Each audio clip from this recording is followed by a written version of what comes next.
Bom dia, Luzardo. Bom dia, Luzardo. Bom dia aos ouvintes da FM São Bento. É sempre uma satisfação participar desse programa com tanta audiência, com tanto respeito e admiração da comunidade de São Bento. Então, a gente está aí para dar satisfação. Eu acho que é importante falar um pouco da retrospectiva desses 12 anos de serviço público que a gente está envolvido, de toda essa trajetória, tudo que foi feito, que não foi feito, que aconteceu. Acho muito importante dar satisfação para as pessoas. E, como eu sempre disse, eu sempre tive à disposição de qualquer um para responder qualquer questionamento que for necessário, que tiver ao meu alcance. Primeiro, a tua trajetória política aí, Márcio. Você surgiu, se elegeu vereador, foi secretário de obras, depois vice-prefeito. Antes da gente falar de alguns assuntos aí sobre essa trajetória sua. Bem, eu sempre tive uma longa carteira de trabalhos comunitário prestado antes de me envolver na política. Eu fui presidente de entidades comunitárias, Praspol, APP de escola. Isso sempre foi um motivo que vinha fazendo com que as pessoas me estimulassem a entrar na política. Então, em 2008, quando me lancei candidato a vereador a primeira vez, eu nunca fui de prometer nada, como as pessoas sabem. O único compromisso que eu assumi foi que, se eu fosse eleito, eu iria me dedicar com exclusividade à gestão pública. Até naquela época, eu era gerente de produção, gerente industrial de uma empresa, que era contratado, e quando eu fui eleito, foi isso realmente que aconteceu.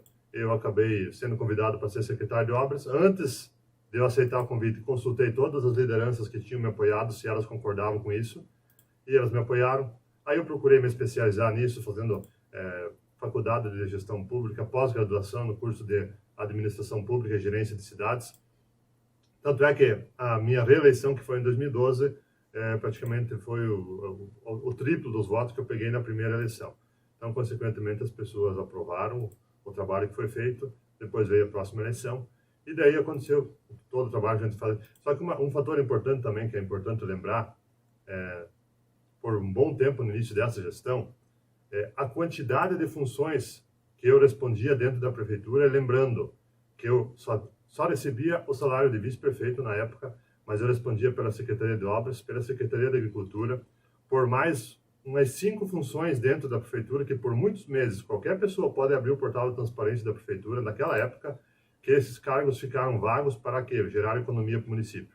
Então, foi uma economia muito grande que deu todo aquele tempo que eu tive exercendo todas essas funções, que todos esses cargos juntos que tinha na época eram em torno de 50, 60 mil reais, que seria de custo mensal, que a prefeitura deixou de gastar porque eu estava exercendo todas aquelas funções naquele tempo. Secretário de Obras, Secretário de Agricultura, diretor administrativo de obras, diretor administrativo da agricultura, chefe de divisão de transporte e trânsito, chefe de divisão de parques, praças, cemitérios. Todas as funções não eram ocupadas e eu estava dando suporte em todos esses pontos para ter uma economia grande. Então, acho que um fator importante das pessoas serem lembradas disso aí, que a gente sempre teve uma atuação muito forte nesse sentido. Agora, sobre a Secretaria de Obras, Márcio, você foi vereador, daí foi secretário, depois voltou a ser vereador, depois vice-prefeito. Como foi a sua passagem pela Secretaria de Obras? Porque não é fácil atender a cidade. O desafio lá é muito grande. A gente tem que ter uma dedicação muito... na verdade, 7 dias por semana, sábado, domingo, não tem horário, a gente sempre se empenhou muito. Mas eu tinha isso como minha única atividade.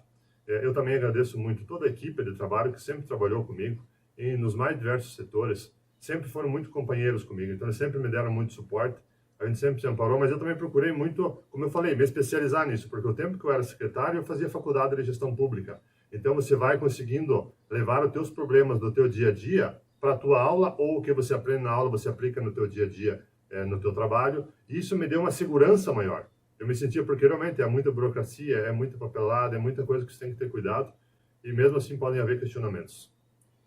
Agora, quando se fala de questionamentos, é porque quando você vira homem público, tem muita gente de olho, né? Agora, imagine se você não aceitar as críticas, como é que vai ser, né?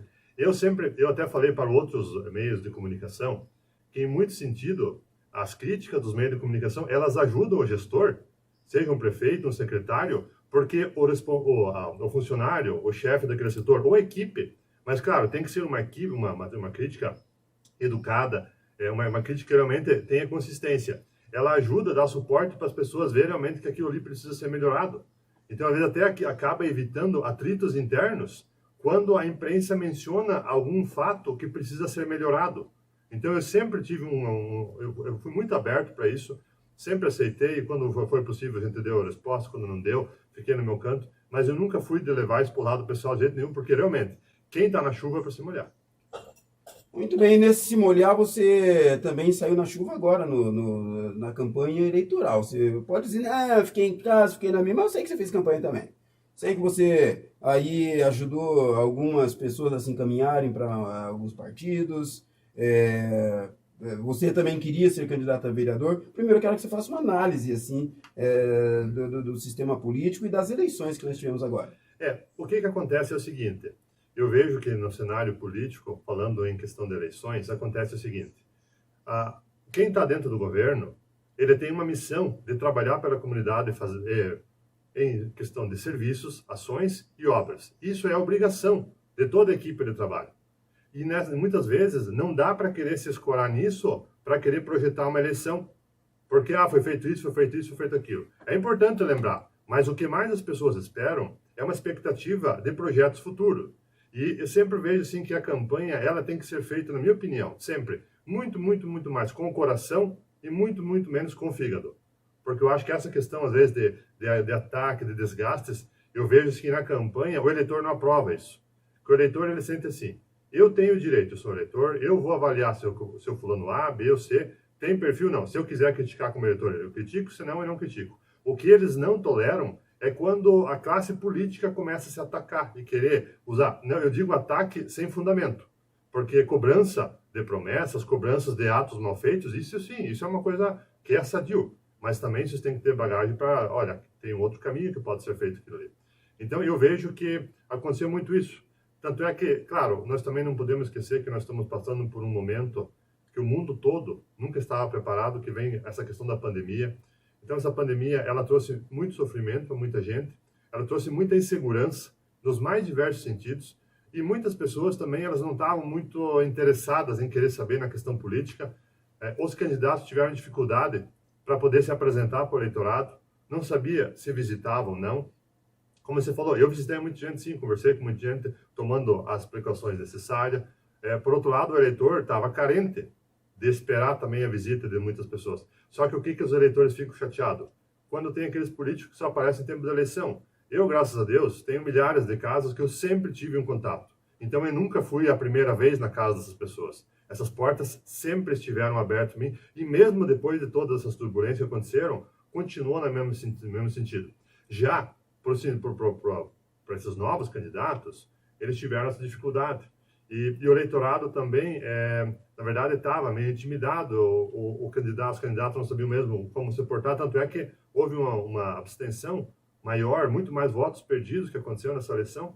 Eu atribuo muito a isso. O próprio prefeito que foi eleito, ele baixou a votação que ele tinha, me parece que em torno de 600 votos do que ele fez na passada. Acabou sendo eleito, então nem ele cresceu nos votos. Isso demonstra que as pessoas estavam muito desatentas e muito desinteressadas pela questão política. Muito bem, agora 12h30. Quando você fala, Márcio, das turbulências, eu vou entrar um pouco nas turbulências e eu sei que você veio preparado para me responder também sobre isso. Você foi julgado, você foi condenado, você foi expurgado da população por algumas pessoas aí que nem sabem ao certo o que aconteceu. Vou falar para você o que eu falei para você pessoalmente e falei aqui no Jornal de São Bento. Eu achei que foi um ato muito amador, aquele pelo qual você acabou sendo preso, inclusive. É um crime político, não foi um crime contra o cofre da prefeitura, foi uma situação política. Primeiro, gostaria que você falasse como foi esse momento, porque eu disse aqui que você é pai, você é filho, você é irmão, você é amigo. Eu vi a dona Úrsula sofrendo muito, vi a sua esposa, a Rose, né? Sofrendo muito, vi as tuas filhas sofrendo, inclusive no colégio. E aí, como foi enfrentar esse momento e depois ter que se penitenciar? Poxa, errei nisso. Como é que foi esse momento? Primeiro, Chaves, eu gostaria até que você reforçasse um pouco o que eu vou falar. O que ficou dúvida na cabeça de algumas pessoas foi o motivo da prisão. Certo. O motivo da prisão, ele não teve nada a ver com nenhum tipo de crime que possa ter acontecido, de nenhum foi flagrante, não teve nada disso.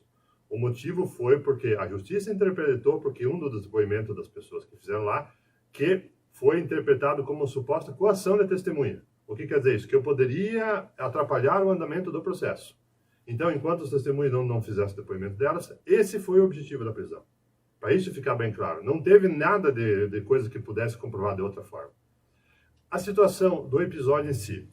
Eu, assim, Chaves, pelo fato de eu ter um relacionamento grande com muita gente, eu acompanho a rotina de muitas pessoas e a gente sabe que muitas pessoas têm sofrimento todos os dias. Para mim, realmente, foi um momento muito difícil, muito doloroso, principalmente os primeiros 15 dias que isso aconteceu. Só que enquanto eu estava lá, eu pus na minha cabeça a seguinte situação. Todos os dias, pessoas recebem notícias terríveis em suas vidas. Seja a informação de que uma pessoa muito amiga, um familiar sofreu um acidente, ficou paraplégico, tetraplégico, ou faleceu, ou a pessoa está com mal-estar, faz uma bateria de exames, vai apresentar para o médico dá um diagnóstico para a pessoa, dando um prazo de vida, ou dizendo que vai ter que passar por um monte de procedimentos que vão judiar muito da pessoa, que vai trazer muito sofrimento, ou é uma pessoa muito querida da família que sofre um infarto, um AVC, fica no fundo de uma cama. Agora esse povo lá de Presidente Getúlio, o que esse povo está sofrendo? Quanta gente tem sofrido nessa pandemia? Então eu vejo que todas as pessoas têm sofrimentos e têm calvários para carregar na sua vida. Eu acabei me escorando nisso para manter um equilíbrio psicológico bem firme, para ver que realmente é uma situação que às vezes a minha sina estava marcada para passar por isso, às vezes, e eu tinha que dar a volta por cima. E assim, ó, a minha consciência sempre esteve firme e tranquila. Essa questão toda, o que eu vejo também assim, ó. E eu recebia muita informação de pessoas lá dentro também. Qual é a análise que eu faço? Porque tem a questão de pessoas que são adversários políticos, que sempre vão acabar tripudiando em cima disso. Mas tem pessoas que são leigas e são influenciadas por essas. E por outro lado, o que acontece muito, tem pessoas que são pessoas do mal. A pessoa do mal, ela só distorce tudo para fazer maldade. E o que eu mais percebi é que coisas assim, que magoam as pessoas mesmo, que foram de ofender, vieram aquelas pessoas que a gente sempre sabe que são pessoas do mal. Então, isso realmente eu não usei, não me escorei nisso, porque tem tanta gente boa que estava do meu lado, que foi tão solidário comigo, a receptividade que eu tinha em tanto lugar, eu nunca esperei isso, da forma que as pessoas me receberam. Porque funciona assim, as pessoas que já trabalharam em serviço público, estão no meio político, elas sabem que essa questão de contribuição partidária, isso é uma prática que sempre aconteceu, não é um esquema, é uma forma de arrecadação. Tanto é que, quando houve o julgamento na Câmara de Vereadores, todos que quiserem podem assistir os vídeos, todos os vereadores, inclusive os vereadores da oposição, eles só puderam falar do assunto se referindo à questão de contribuição partidária. Então, é uma questão partidária. O que foi questionado? Porque até determinado valor talvez teria que fornecer recibo ou não. Mas, segundo a informação que eu tenho, é que de valor até R$300, quem for contribuir, não é necessário, a não ser que a pessoa peça. As testemunhas que fizeram depoimento, nenhuma não falou que pediu alguma vez no recibo do partido para comprovar esse pagamento.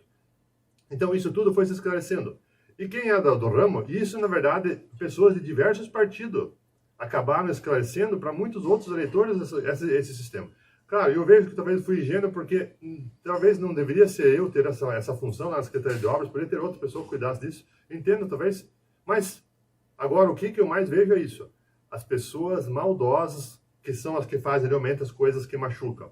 A grande parte, na verdade, não se envolveram muito nisso. E tem aqueles que não me conhecem, que são influenciados por aqueles comentários negativos.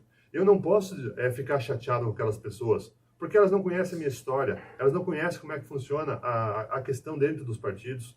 E também assim, né, uma dessas pessoas que fez essa denúncia, como já foi mencionado aqui, ela é acusada de abusar sexualmente de criança. Eu vou me rebaixar, eu vou andar de cabeça baixa por denúncia de uma pessoa com essa qualificação, mas não vou mesmo. Mas não vou, eu vou andar do jeito que eu estou andando sempre, do jeito que eu vim fazendo as coisas. Eu ajudei muita gente muito antes de ter qualquer cargo público, continuei ajudando e vou continuar ajudando. O que tiver a meu alcance daqui para frente, vou estar à disposição. E também assim, ó, qualquer pessoa que se sinta, que queira me abordar para querer cobrar alguma satisfação, fique à vontade. Eu estou à disposição, como eu falei, a minha rotina continua a mesma, vou na açougue, vou no mercado, circulo, claro que com a pandemia agora está tudo mais restrito, mas a minha consciência está à disposição. Eu sei que a justiça vai fazer o trabalho dela, tem muita coisa, por isso que o processo chama-se processo, para estar desenrolando e recebendo depoimento, recebendo documentação, para analisar, para ver realmente o que se concretiza dessa história. Né? Então, eu estou muito confiante no resultado final. Mas eu tenho que tocar a vida em frente. Isso que eu Você falo. fala resultado final porque o julgamento já aconteceu, correto? Não Teve não julgamento teve ainda? nada ainda, não. Ah, O processo não teve mais despacho. Então, até isso faz 1 ano e meio, até agora não teve definição nenhuma ainda. certo. Então eu acredito que quando sair a decisão, eles vão fazer o que realmente eles interpretam, porque Isso só a partir de janeiro, fevereiro para não frente? dá para saber. Eu não tenho assim, ideia de quando que vai ter Sim. esse resultado. Mas o tempo está correndo. Se lá na frente a justiça disser que você é culpado e você ficar inelegível, esse tempo atrás vai contar junto, já passou. Olha, essa questão isso é muito Certo. relativo, porque às Ok. vezes depende do período, é muito relativo. Isso não tem uma definição acho que muito clara. Cada Ok. caso acho que é analisado de uma forma. Tá, ô Márcio, agora eu gostaria que você fizesse um comentário. E desculpa, mas eu tenho que te perguntar isso, Sim. porque você ficou 72 dias preso, 72 dias trancado, num presídio que está aí com superlotação. A informação que eu tive é que você, inclusive, entrou em depressão nos primeiros dias, e aí depois você teve que fazer isso que você falou, que foi trabalhar a cabeça para você conseguir um dia após o outro. Eu gostaria que você falasse para quem está nos ouvindo, com relação a isso, como foi passar esses 2 meses e 10, 12 dias lá? É assim, ó. Lá dentro existe muita dificuldade e a gente percebe assim também de muitas pessoas. Olha, eu vou dar um exemplo de um cidadão. Uma vez eu estava à tarde lá, foi feita uma batida lá em Mafra, a polícia prendeu acho que umas 5, 6 pessoas, dono de comércio lá, porque segundo o que eles me informaram, um tinha 5 carteiras de cigarro, outro tinha 7, outro tinha 10. Foi interpretado isso como receptação de mercadoria sem nota, né? Sem procedência. Isso. E daí tinha um senhorzinho de 76 anos, que ele entrou junto comigo lá, a mulher dele com câncer, ele abriu um barzinho para ter uma rendazinha a mais, para conseguir dar um suporte, e depois deu todo esse problema. Ele me disse que se ficasse mais um dia lá, ele ia achar uma forma de se dar um fim. Então eu vi tantas coisas assim de pessoas que vão de uma forma tão injusta, assim, eu acho que talvez teria outro caminho. Né? Então isso lá, na verdade, é um sistema. Eu não cheguei a entrar dentro do sistema, né, porque lá existe um complexo separado. Então, mas depois, claro, depois dos 15 dias, daí já eu troquei de ambiente, eu já tive a oportunidade de receber livros, eu fiz leituras e coisa e tal, já comecei a trabalhar na questão pedagógica lá dentro também, então daí eu comecei a me interagir com outros assuntos, e daí teve que me adaptar, não tem muito o que fazer de outra forma. Passar, Então, ficar chorando, se não lamentando. não vai resolver, a gente tem que tocar a vida em frente, ter pensamentos, e claro, a gente para num período assim, porque eu, nos últimos 15, 20 anos, eu tive uma vida muito, muito, muito agitada. Assim, uma extremidade. Eu nunca não tive férias, não tive parada para nada. Então, eu tive também um tempo para parar e pôr na balança e analisar um pouco, fazer uma retrospectiva da minha vida. Desde a minha infância, quando eu comecei meu primeiro emprego. Eu comecei com 12 anos a trabalhar no açougue do falecido Sr. Heraldo, que faleceu agora há pouco tempo. Com 12 anos de idade, eu estava lá, de certa forma, dando uma força. Timan. Trabalhei lá uns 10 anos. Com 14 anos, comecei a trabalhar nas indústrias Zipper. Trabalhava de dia no Zipper, à noite no açougue. Depois fui para a metalúrgica Denk. Durante o dia trabalhava na metalúrgica Denk. À noite trabalhava no açougue. Aí fui para a Tupper Móveis. Trabalhava à noite na Tupper Móveis, de dia no açougue. Então eu sempre tive uma vida de muito, muito trabalho. A política para mim sempre foi uma questão de trabalho. Não tive lá por qualquer tipo de coisa. E nessa situação, a gente faz uma análise de tudo o que eu vim fazendo na vida e de coisas que eu precisava melhorar um pouco.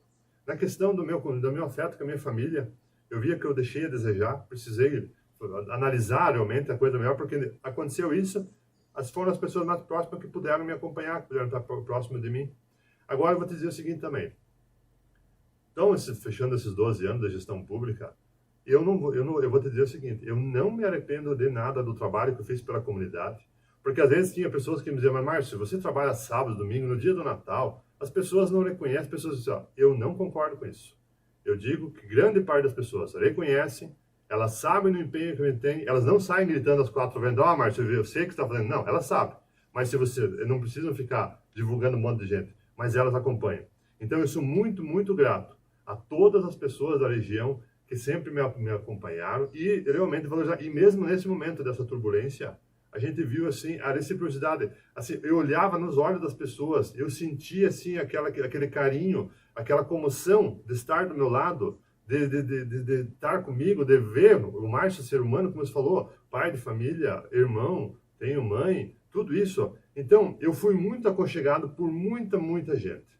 Então, nesse sentido, é um ciclo que se fecha aqui para frente, mas são tudo coisas que a gente tem que ver como um aprendizado. Parece que você quis sair candidato a vereador, você pensou em ser candidato a vereador, o que aconteceu agora na última eleição? Sim, o que eu, quando estava iniciando o ano, eu fiz um trabalho consultivo. Eu visitei cheguei a conversar em torno de 850 famílias, porque eu via como uma obrigação de me deixar à disposição das pessoas. Eu visitei essas pessoas com o intuito de responder algum questionamento delas, me desculpar por alguma frustração que elas possam ter sentido, aquelas famílias que sempre foram muito abertas pelo meu apoio a mim, e também perguntando a elas o que elas achavam quanto ao meu futuro, se eu deveria dar um tempo, ou se eu deveria pensar talvez no recomeço, alguma candidatura, coisa assim. E foi assim, pela opinião das pessoas que eu sempre já consultei antes, em torno de 98% achavam que era interessante eu ter disputado a eleição. Com isso, eu apresentei essa intenção aos membros do partido, mas eles acharam melhor que eu não fosse candidato. Era uma decisão deles, e eu tinha que respeitar, não tinha o que fazer, né? É a opção deles. Mas circulei por muita gente, conversei com muitas pessoas, mas, sei lá, talvez pudesse ser que era para ser assim mesmo, não sei. Ainda com relação ao futuro, o que você almeja, o que você desenhou, o que você imagina? É assim, ó, eu vou retomar as minhas atividades que eu tinha até 2008, que era ser gerente de empresa. Recebi, foi assim, bem interessante, 2 dias depois da eleição, mais ou menos, umas 8 propostas de empresários que me procuraram, me oferecendo funções de gerenciamento de empresas. E eu já me alinhei com uma questão aqui, então a partir do dia 4 de janeiro, eu já retomo minhas atividades na iniciativa privada como gerente industrial, que eu fazia antes. Agora, sempre que for possível, sempre voltar à disposição da comunidade para ajudar no que tiver ao meu alcance. Como eu já falei, antes mesmo de eu estar na política, eu vinha fazendo um trabalho comunitário, sempre ajudando a sociedade. Hoje, claro, eu criei um vínculo muito grande com os servidores, principalmente da classe efetiva. Eu sei os caminhos de dentro da gestão da prefeitura. Então, o que tiver ao meu alcance, vou continuar dando suporte para as pessoas, mesmo não tendo mais nenhum cargo público, nenhum tipo nesse sentido, mas vou fazer. E a minha atividade, como eu volto a frisar, vou retomar as funções como gerente industrial e indústria. E a política, você acha que vale a pena continuar? Olha, como eu mencionei há pouco, eu dizer que estaria decepcionado com a comunidade, eu não posso. Então, eu tenho que deixar o tempo passar, ver o que esse desfecho vai acontecer para o futuro, ver como é que as coisas vão se desenrolar para frente. Acho que tudo isso é importante para a gente analisar o que fazer lá na frente. Se encara por um lado, por outro. Agora, realmente, é muito desafiador. Só que, por outro lado, a gente tem uma bagagem muito grande. Hoje eu me sinto, depois de você passar por todas essas turbulências, a gente fica muito mais curado, fica, na verdade, mais resistente até as pancadas que a gestão pública traz. Mas isso é uma questão de tempo, vamos deixar o tempo passar, ver o que a população vai pensar, torço para que essa nova gestão faça um bom trabalho que a cidade precisa, né? Acredito que eles vão fazer o que tiver ao alcance deles, sabemos que existe uma cobrança muito grande sempre, acho que foi criado bastante expectativa, mas vamos ver o que eles vão poder inventar. Márcio, quando se fala assim de boa gestão, eu fui eleito, nós tivemos uma disputa eleitoral durante o período eleitoral, durante a campanha. Acabou a eleição, nós temos que servir o cidadão. Então, eu nunca olhei para a cor partidária do cidadão que me procurou. E, consequentemente, com isso, o que acaba acontecendo? A gente acaba conquistando muitas pessoas para o nosso lado, porque, às vezes, no time que ela está, ela não teve o atendimento que ela teve quando o adversário esteve no local. Então, teve muitas pessoas que eu conquistei para o nosso lado, porque eu sempre tratei todos iguais. O que era possível fazer, eu fazia. O que não estava ao meu alcance, eu também era muito transparente. A gente sempre deu satisfação para as pessoas. Eu acho que e o meu perfil do Márcio Dreve que é esse, sempre vai ser assim. E assim, eu acho também importante, que nós falamos no início, a questão de uma prestação de contas. Eu vejo que encerra-se essa etapa de gestão, mas eu vejo assim que eu deixei muitas marcas que eu torço para que os próximos consigam chegar também. Vou falar de um exemplo, a questão de compra de máquinas e equipamentos. Na gestão passada, que fui secretário, nós fizemos a maior compra de máquinas da história de São Bento. Foi através de uma parte de financiamento, sim, mas isso é muito desafiador até para isso, para conseguir. No início dessa gestão, assim que nós entramos, imediatamente fomos atrás de recurso e compramos mais uma leva de máquinas. Hoje, 90% das máquinas que tem na Secretaria de Obras foi projeto que nós encabeçamos para conquistar essas máquinas. Eu também tenho muitas marcas que eu deixei nos interior, porque o pessoal sempre pediu muito na questão de melhorar a acessibilidade das ruas, seja na região do Rio Natal, seja na região do Sertãozinho, Rio Mandioca, Ponte dos Vieira, Campo Lençol, Serinha, Rio Vermelho, todas essas regiões, diversas ruas, nós fizemos grandes alagamentos, que isso é uma coisa que traz comodidade para os agricultores, porque o pessoal do interior, eles têm assim, o que eles mais precisam é uma condição de um acesso bom e, na verdade, dentro da propriedade é um trator de esteiro, uma retro para fazer uma vala, para fazer um caminho novo, então não é coisas muito exorbitantes. E a gente sempre teve cuidado para dar atenção no que era possível. Claro que tem uma limitação, a gente não consegue resolver todos os problemas. Então, mas eu acho que nesse sentido, eu sempre correspondi da melhor forma que eu pude. Fizemos muitas pavimentações por conta da Secretaria de Obras, de ruas pequenas, de certa forma, mas eu vou dar uns exemplos assim de uma rua que eu lembro que em 2008, e essas pessoas estavam há 30 anos esperando, que era a rua Teresa Schreiner, ali na Schram. Um morro forte, bem na casa do Leitão. O Leitão morava embaixo. E eu fui criticado por uma pessoa que é vinculada ao nosso partido, que disse, poxa, mas como é que você vai fazer o serviço lá para o PMDBista? Eu disse, gente, eu estou fazendo serviço para a cidade. Aquela rua era uma rua, todos os moradores, se tiver gente me ouvindo, vai falar, saber o que eu estou falando.